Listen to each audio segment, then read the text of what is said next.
Өөрөө өөрийнхөө сэтгэлийн мэдрэмжэн дээр хэд төвлөрөх үед бусдын сэтгэлийн хөдөлгөөн, сэтгэлийн мэдрэмжийг сонсохгүй. Тэгэхээр машинууд сигналтаад одоо надад таагүй мэдрэмж үүсэж байгаа учраас би нервтэй байна, би стресстэй, надад хэцүү байна. За одоо болцсон хайртай хүн маань намайг ойлгохгүй. Би л ойлгохдохгүй. Өөрөө яагаад тэр хүнийг ойлгож эхэлж болохгүй гэж. За надаа миний бие өвдөөд хүмүүс надад туслахгүй байна. Би энэ хорвоо дээр ганцаараа. Гээд ингээд дандаа эзэн биеийн бодит амьдралыг хараад тэндээс авч байгаа итгэл үнэмшлүүдээс болоод сүнсэн биений яг тэгж урсаж ороод бусдад хуваалцаад буцаад урсгалаараа гараад орж явах хэвээр солилцоонууд ингээд багасаад эхэлж. Тэгэхээр сүнс өөрөө мэдрэмжийн урсгал. Энэ өөрөө яг урлаг.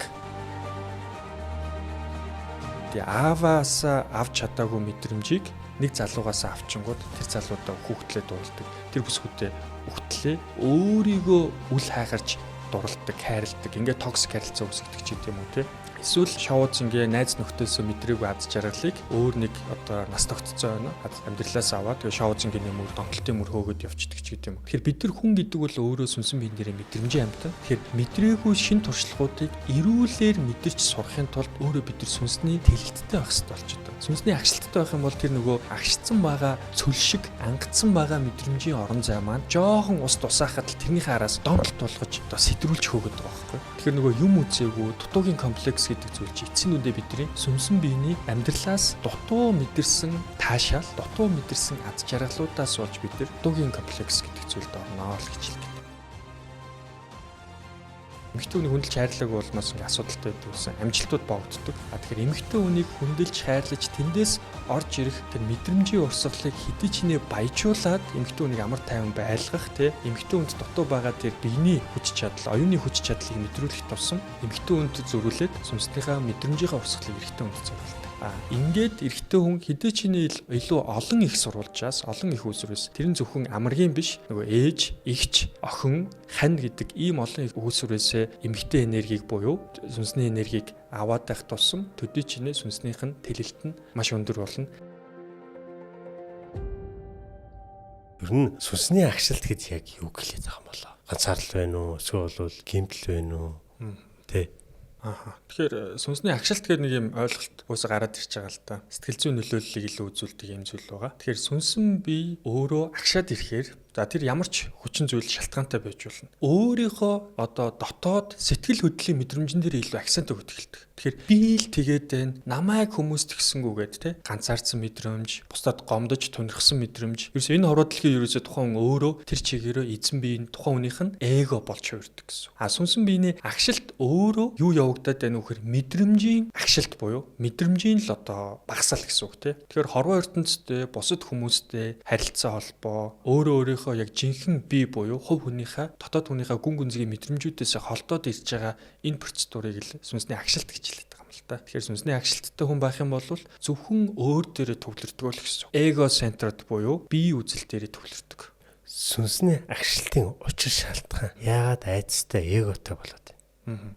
Тэгэхээр эго буюу бидний эзэн бие гэсэн. Энэ бол арга ухаан үйлдвэрлэдэг хайраар дүүрэн бие. Гэхдээ маш олон хүмүүсээс өвдөлт зовлонч гэдэг юм уу таагүй мэдрэмжүүдийг аваад өөрийгөө орон зайгаас тусгаарлаад байдаг. Уг нь бол бидний сүнсний мэдрэмж бол бидний тухай хизээч байдаггүй. Орчлон ертөнцийн талаар тий бусад хүмүүсийн талаар өөр бусад хүмүүс санаа тавьдаг бидний эмпат ч гэдэг юм уу ийм олон мэдрэмж явж байхад агшланд орсон буюу мэдрэмжийн хомигдсон байгаа бос хүмүүсийг ойлгох хичээхэ байчих. Бусдад гомдоод тунаад өөрийгөө л ганцаардж чинь би энэ хорвоо дэлхий дээр ганцаараа гэдэг дүрдээ ороод эхэлж байгаа үед эгон томсоод эзэн бие нь бүр тэр дүрдээ итгээд эхэлж байгаа. Тэгэхээр эзэн биеэрээ оюун ухаанаараа дүгнэлт хийх болгонд бид нар бодит ертөнцийн факт нотлогоонуудыг уг нь харж дүгнэлт хийгээд байгаа. Гэхдээ энэ мэдрэмжтэй дандаа таардаггүй. Бусдын мэдрэмжээс өөрийгөө холдох тусам бид нар энэ агшилт гэдэг мэдрэмжийг л илүү их аваад байна гэсэн. Хоёрдугаарт бусад хүмүүстэй таагүй харилцаанд орлоо, ажил албан газраа стресс нерв гэдэг ч юм уу. Уур бухимдал гэдэг ингээд маш олон сөрөг сэтгэлийн хөдөлгөөний мэдрэмжүүд ихсэх тусам бидний бусдыг ойлгож үнэлэх бусдын хоёр гутлан дотор өөрийнхөө хоёр хөлийг хийх сүнсний мэдрэмжүүд төдий чинээ багасаад. Тэгэхээр сүнсэн дээр бид нар өмнө ярьжсэн үнэн байдаг. Энэ хорвоо ертөнцийг өөрөөсөө бусдыг таньдаг үнэн сүнсэн дээр оршдог болвол сэтгэлийн хөдөлгөөний мэдрэмжүүд бол эго буюу эзэн биен дээр оршиж. Тэр хэдий чинээ өөр дээрээ төвлөрнө. Өөрийнхөө сэтгэл мэдрэмжийн дээр төвлөрнө. Өөрийнхөө бие махбодын таашаал, бие махбодынхоо шунал хэрэгцээ, хэрэглээнийхээ хүслүүд дээр төвлөрнө. Төдий чинээ урсаж орж ирж идэг тэр сүнсний урсгал багасаад агшаад эхэлж байгаа. Ерөөсөө үндсэн зүй тогтолно. Тэгэхээр учир шалтгааны хувьд бол маш олон зүйл байдаг л да. За ерөнхий сургаалын хувьд бол их үүсвэр буюу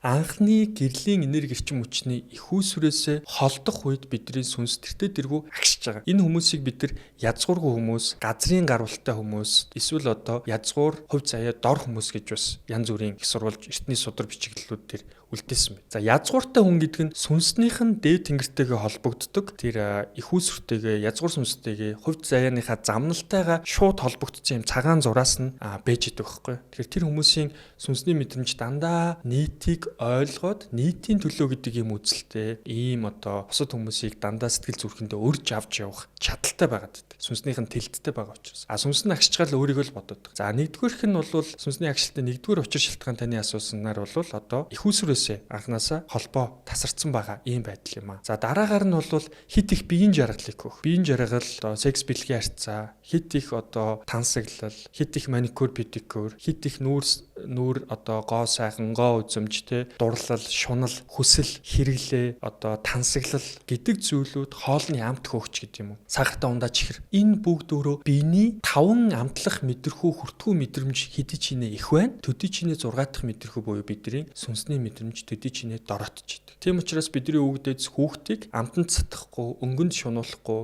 тэ одоо гашуунд тасахгүй гэдэг ч юм уу. Ингээд маш нямбай идж байгаа ууж байгаа зүйл дээр нүртэл анхаарал хандуулад сүнснийх нь мэдрэмж буюу дотоод тэлэлтийг нь удирдаад ингээд гой сайхан явцдаг гэсэн. За гурав дахь нь болохоор эзэн бие буюу эго хит томрох үед өөрийнхөө сэтгэлийн хөдөлгөөн, өөрийнхөө сэтгэлийн мэдрэмжэн дээр хит төвлөрөх үед бусдын сэтгэлийн хөдөлгөөн, сэтгэлийн мэдрэмжийг сонсохгүй. Тэгэхээр машинууд сигналдаад одоо надад таагүй мэдрэмж үүсэж байгаа учраас би нервтэй байна, би стресстэй, надад хэцүү байна. За одоо болцсон хайртай хүн маань намайг ойлгохгүй. Би л ойлгохдохгүй. Өөрөө яагаад тэр хүнийг ойлгож тэ эхэлж болохгүй гэж. За надаа миний бие өвдөөд хүмүүс надад туслахгүй байна. Би энэ хорвоо дээр ганцаараа. Гээд ингээд дандаа эзэн биеийн бодит амьдралыг хараад тэндээс авч байгаа итгэл үнэмшлүүдээс болоод сүнсэн биений яг тэгж урсаж ороод бусдад хуваалцаад буцаад урсгалаараа гараад орж явах хэвээр солилцоонууд ингээд багасаад эхэлж. Тэгэхээр сүнс өөрөө мэдрэмжийн урсгал. Энэ өөрөө яг урлаг, яг урлагийн тэнгэр Янжин лам бурхан гэдэг шиг, Афродита гэдэг шиг, Кюпид гэдэг шиг хайр урсч идэг, үнэн урсч идэг юм урлагийн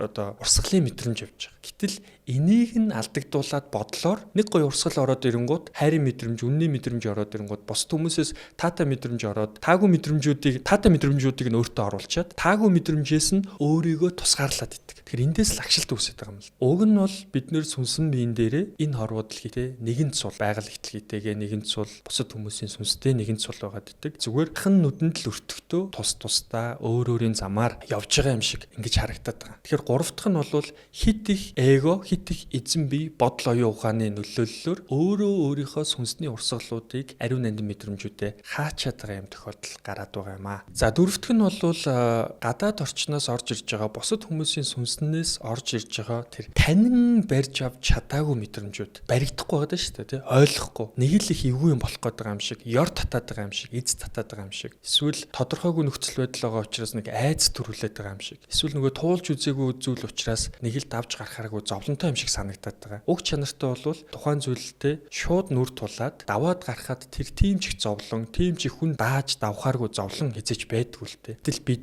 нөгөө оюун ухаанаараа түүнийг туулж үзээгүй, таньж мэдээгүй учраас шин мэдрэмжүүд ороод ирэхээр сүнсэн биед шин мэдрэмжүүд ороод ирэхээр түүнээсээ цааргалаад сургалт өсөлт хөгжлөө авахгүй, шин мэдрэмжүүдээр сүнсээ баяжуулахгүй түүнийг нь блоклоод харчдаг. За үүний улмаас нэг жоохон айдсан мэдрэмж орж ирсэн, нэг зовлон орж ирсэн, нэг хүнээс илүү хит зочир мэдрэмжийн хувьд шок авцсан байгаа тохиолдолд сүнс нь өнгөрсөн цаг дээр гацчихнаа. Өнгөрсөн цаг дээр гацсан байгаа сүнс тэр сургалтаа авч ижил урагшаага чөлөөлөх. Тэгэхээр маш энгийнээр бол тэр сургалтаа авах хэрэгтэй. Өнгөрсөн цагийнхаа тэр трама гэдэг юм уу, учрыг нь олоогүй байгаа сүнснийхээ мэдрэмжийг аваад урагшлана гэсэн. Тэгж авч урагшлахгүй байгаа болохоор сүнснийх нь 50%, 40% нь дотоод нөөц болцсон хүч чадлын тодорхой нэг хэсэг өнгөрсөн цаг дээр гацчаад амьдралыг нь одоо цаг дээр болоод ирээдүйн нь урагшлуулдаг. Тийм учраас сүнсэн бие нь асар хумигдмал агшилттай мэдрэмжтэй байгаа учраас шин зүйлийг сурдаггүй, одоо цаг дээр амьдрч чаддаггүй, аз жаргал, амар амгалан гэдэг зүйлээс одоо хол яваад байдаг. За ингээд хамгийн сүүлд нь 5 дахь нь энэ бол онцгой хүмүүст зориулагдсан нэг зүйл байдаг. Энэ нь бол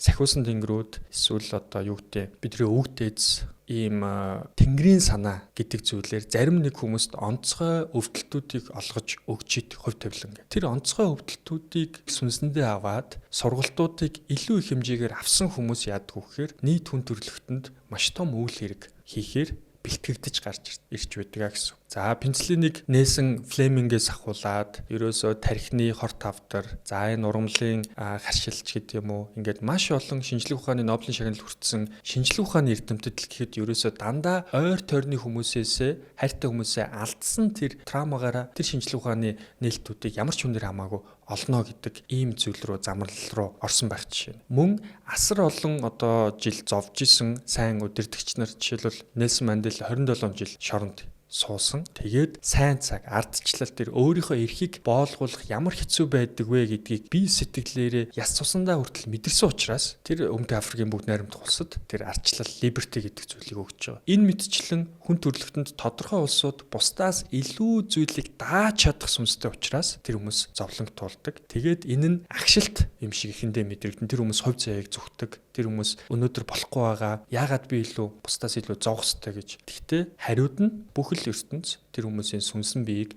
илүү хөгжилтэй төлөвлөхийн тулд тийм одоо шүүлтийг гэх юм уу сургалтыг зарим хүмүүст илүү өгдөг.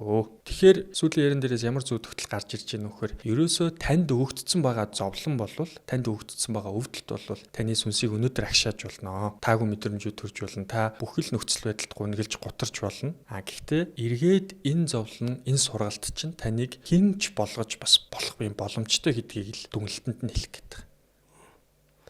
Та түрүү их усүртэй холбогдно гэдэг талаар ярьлаа. Бид нар энэ амьдрал дээр сүнсний агшилт энэ амьдралд байхад тэр заавал их усүртэй холбогдох шаардлага нь юу вэ?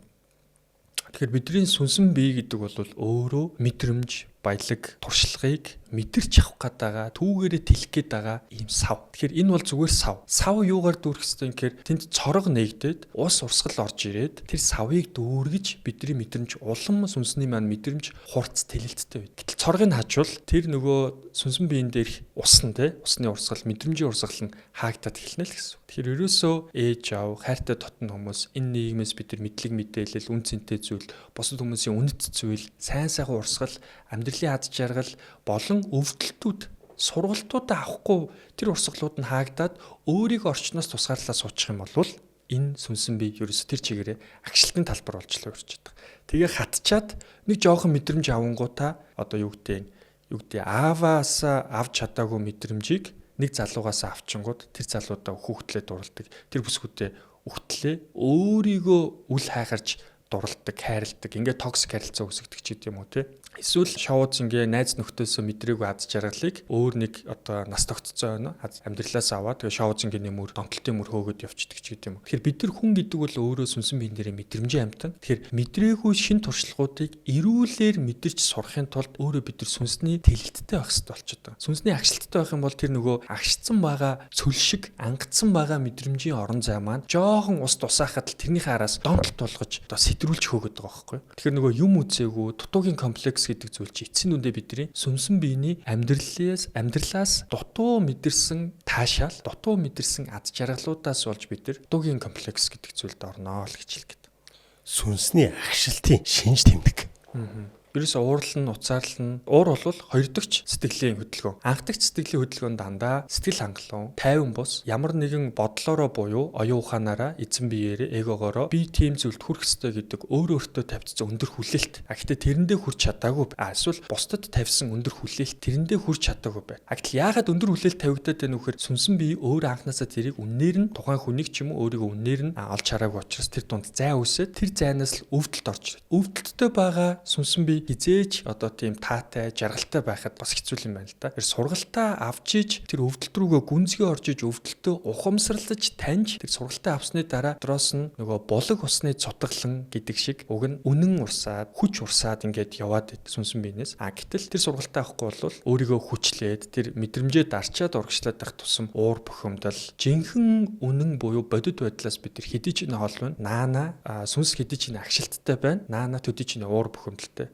амьдрал ийм нэг стресс нервтэй болоод эхэлдэг л гэсэн. За маш энгийн жишээ авъя. Би асар баялаг, аз жаргалтай мэдрэмжээр дүүр машин барьж байгаа тохиолдолд мянган хүмүүс стрессжиж нервтэй над руу сигналдаад намайг замын хөдөлгөөнд явж байгааг харааж зүглээгээд би ерөөсөө тэрэнд хариу реакц үзүүлэхгүй юм байна л. Аз жаргалтай байгаа, гэр бүлийнхэнтэйг явж байгаа, амар амгалан явах хэрэгтэй гэдэг ийм нэг гой төлөв төр байгаа тохиолдолд. Тэгэхээр амьдралын хорон мөч бүр өөрөө төлөв болчиход байгаа. Мэдрэмжийн төлөв. Тэгэхээр ямар мэдрэмжийн төлөвийг өөртөө агуулсан байна. Тэр мэдрэмжийн төлөвөөр альва зүйлд бид хариулт үзүүлдэг. Тэгэхээр нөгөө агшилттай байгаа хүн чинь тэр төлөвөө барьж чадахгүй байгаа байхгүй. Бусдын таагүй мэдрэмжийн төлөвт төдий чинээ амархан автаад байна гэсэн.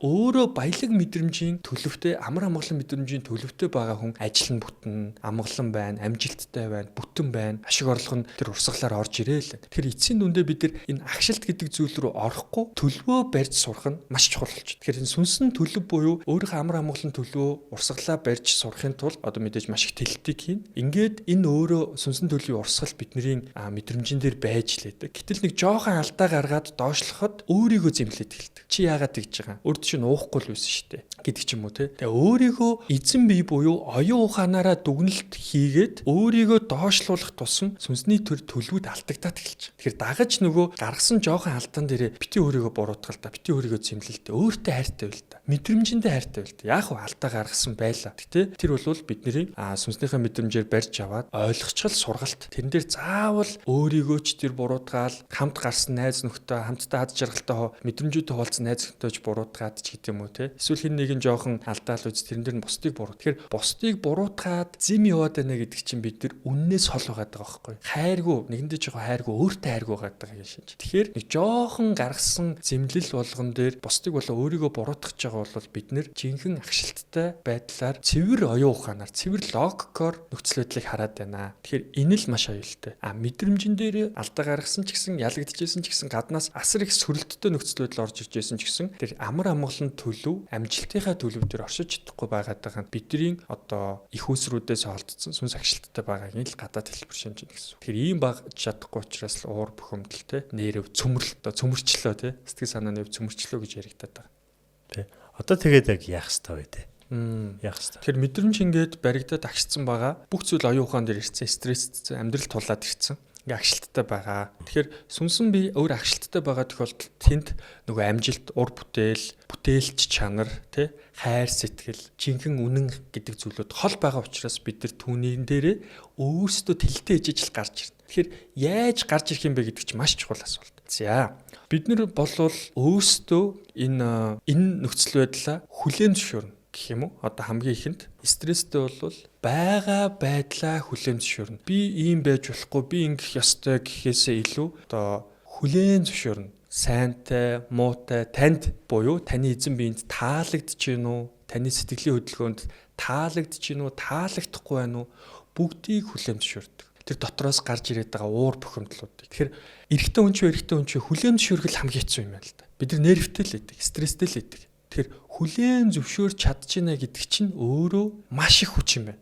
Дотроо эхлэл юм байна. Яагаад хүлээн зөвшөөрөх вэ гэхээр тэр үнэн л биш үү? Бидний дотор мэдрэгдээд байгаа сүнсний гүн, сэтгэлийн гүнд мэдрэгдээд байгаа тэр зүйл мэдрэгдэж байгаа, энерги нь байгаа учраас, мэдрэмж нь байгаа учраас энэ үнэн л юм байна. Үннийг хүлээн зөвшөөрөхгүйгээр бид нэр ирээдүйн цаг руу явж чадахгүй, өнгөрсөн цаг дээр гацалттай байдаг. Тэгэхээр ямар их сэтгэлд буухгүй таалагдахгүй зүйл байна. Төдий чинээ бид хүлээн зөвшөөрдөг. Хүлээн зөвшөөрлөө шууд өөртөөгөө нүүр тулнаа. Нүүр тулахад бас дандаа ганцаараа одоо байх хэцүү байдаг. Гэхдээ энийг бол одоо хамтдаа жишээлбэл Jinx Mindset-ийн community-д энэ сүнсэн биеийнхаа зорилго дээр гарч ирэх гээд байгаа хүмүүстэй хамтдаа ингээ хамт ус хийж болдог. За ингээ нүүр тулаад тэгээд дараагийнхаа замнал руу явж эхэлнэ. Хамгийн хэцүү нь нүүр тулах. Тэр бүх мэдрэмжүүдтэй нүүр тулах. Яг тэгэхээр бодол тэгж болохгүй, ингэж болохгүй гэж зүгээр бидний чи байнгын өдөр тутмын хашгираа тэр дунд өрнөөд өөрсдөө бид нар ерөөсөө дандаа л агшааж л яваад байгаа юм л да. Тэгэхээр одоо юу гэдэг үнэнтэй нүүр тулна гэдэг үнний зам одоо хамгийн энгийн, хамгийн үнэн тэгээд тэрүүгээр алхахаас өөр сонголт тэнгэрийн бошиг гэдэг шиг тэрүүгээр алхахаас өөр сонголт байхгүй. Үнний замналаар замнах нь одоо хамгийн дээд амар амгалан л болчиход байгаа. За бүр илүү хатуу хэлэх юм бол үннээр явхаас өөр сонголтгүй өөр зам байхгүй. Худлаа явлаа, баахан бодлороо ийшээ тийшээ одоо өөртөө ингэж явлаа. Жинхэнэ өөрийнхөө дотоод сэтгэлийнхаа дотоод ертөнцөө таньж мэдхгүй баахан тэрийг гаднаас хайж явлаа. Хизээч амжилтанд хүрсэн хүн байхгүй. Тэгэхээр л энэ нөгөө дотоод сэтгэлийнхаа үннийг бид нар хорчоод нүр тулахгүйгээр биеийн жаргал. За ялангуяа манай эрэгтэйчүүд бол одоо нийгэмд маш их асуудалтай байгаад байна. Ерөөсөө нэг эмэгтэйгээс авсан сэтгэлийн шархаа нөгөө эмэгтэйгээр нөхөх гэж оролдоод тэгээ үр дүнд нь 2 эмэгтэйг, 3 эмэгтэйг зэрэг мартах хэрэгтэй болчихдээ те. Бүр илүү сэтгэлийн уналтанд ордог, сэтгэлийн хөдөлгөөнүүдэд яахаа мэдтгүү. Сэтгэл зүйчнэр нь ч одоо тэрнийх нь учрыг нь олоход одоо төвхтэй байдаг ч гэдэм юм.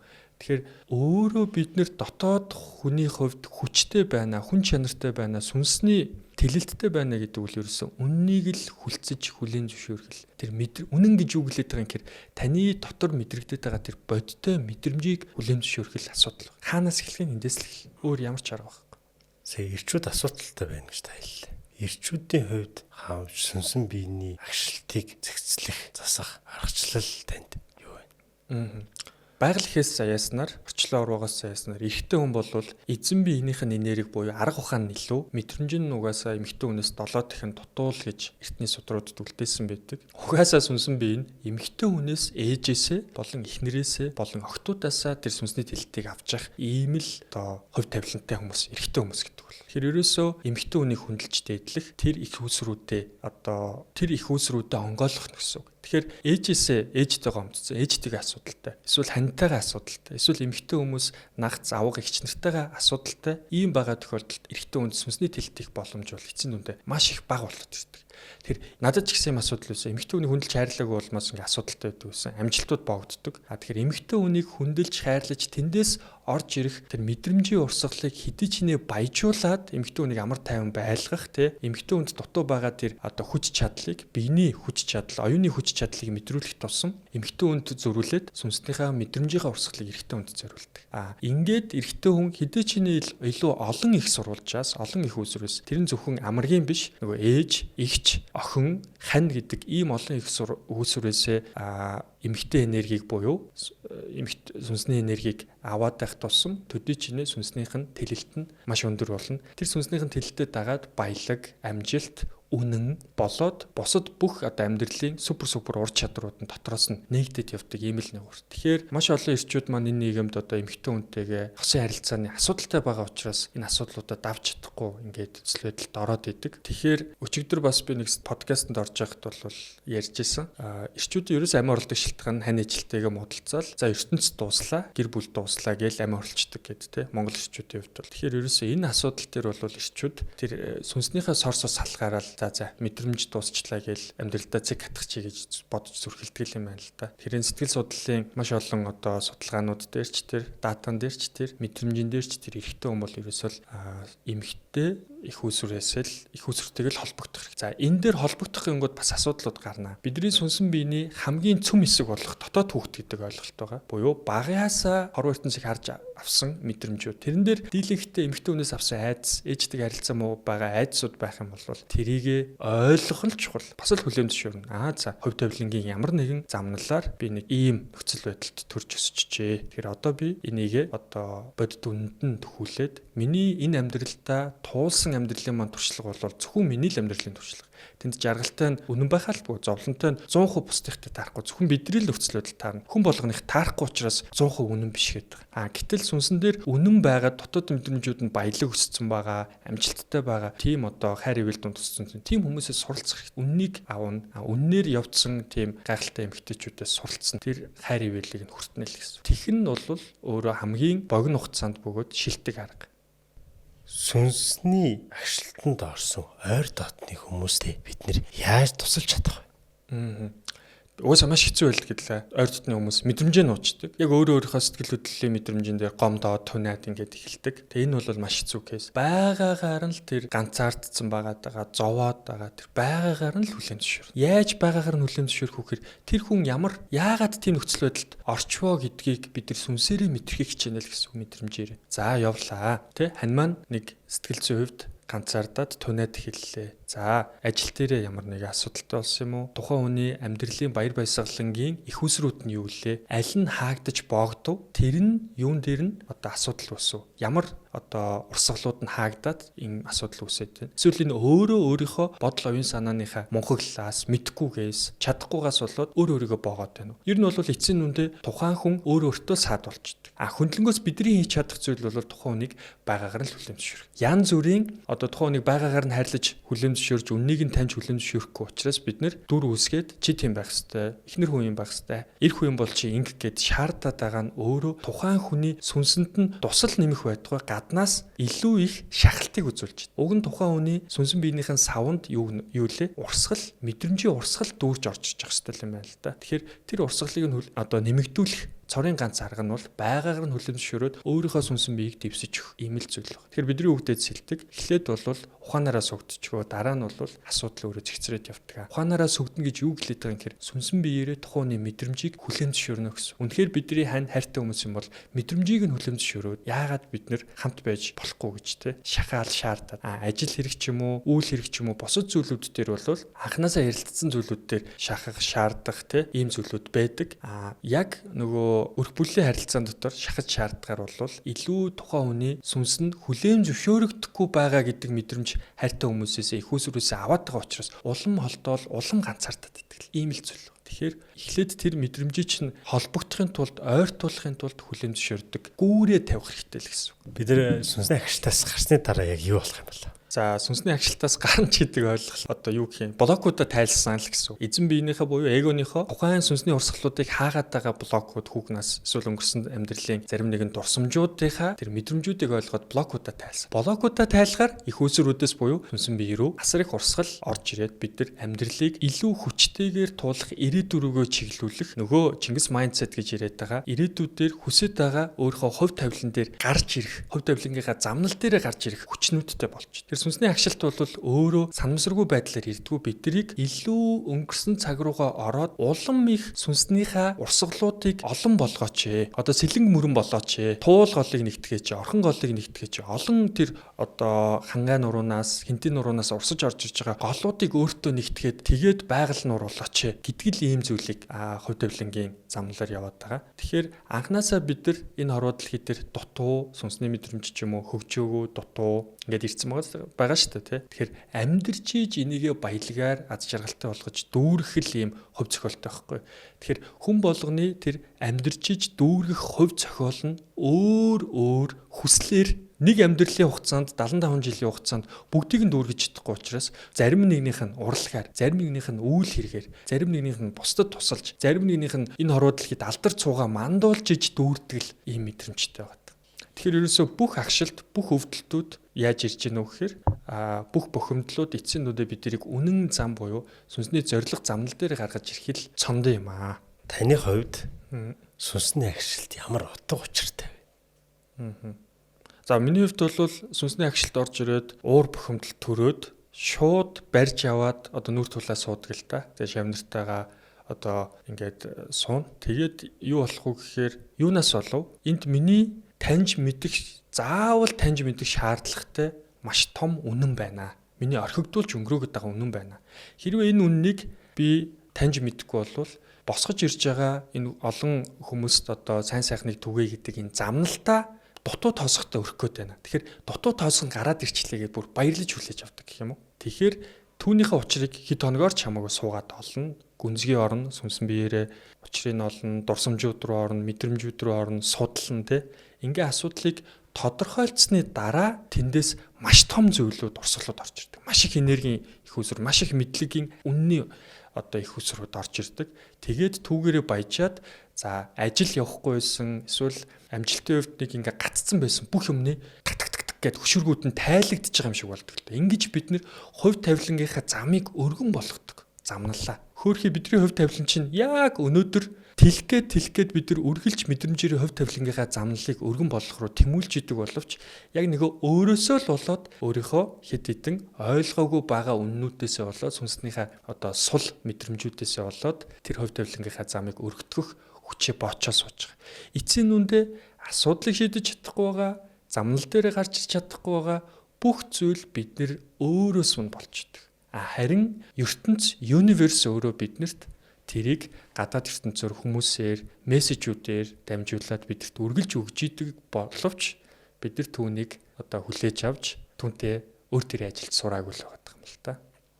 За хит их бодох сүнсний агшилтын нэг хэлбэр мөн үү?